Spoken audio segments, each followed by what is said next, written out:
Covering Democracy 2012 for the first time in more than a week, presumptive Republican presidential nominee Mitt Romney campaigned with his running mate Paul Ryan this morning. The two were in New Hampshire this weekend. Paul Ryan made his first campaign appearance in Florida, pushing Medicare reform in the villages northwest of Orlando. Afterward, in this interview story you'll see only on 5, he sat down with Newschannel 5's Alex Sanz to talk about immigration and foreign policy. We want to earn your support. We want to deserve victory. He's energized his party's base, and still, for much of the voting public, there are questions of who Paul Ryan is and where he is on key issues. Look, I've been in Congress a number of years. I've voted to send men and women to war. I've been to those funerals. I've visited with our troops overseas in war zones to get their perspective. So we have that kind of experience. Critics say Romney-Ryan lacks substantial foreign policy and military experience. Obviously, I have more experience than President Obama did on this issue when he came into office.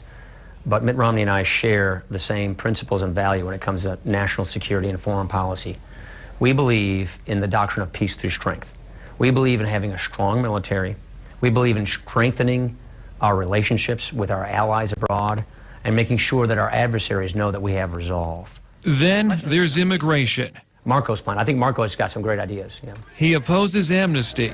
He supports, but stops short of endorsing Marco Rubio's immigration reform efforts. You know what's kind of frustrating about the president and his fundamental lack of leadership is that Marco Rubio was on the cusp of introducing a bipartisan solution to immigration problems.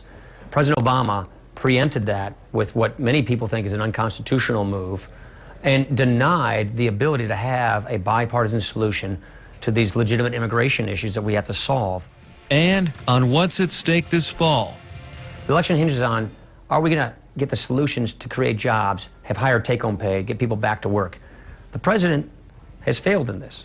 President Obama has not offered the kind of leadership it takes to get people back to work, to prevent our deficit from getting out of control, which is hurting our economy. So the president can't run on his record. It's a bad record. A distinction central to the campaign. Alex Sanz, WPTV News Channel 5.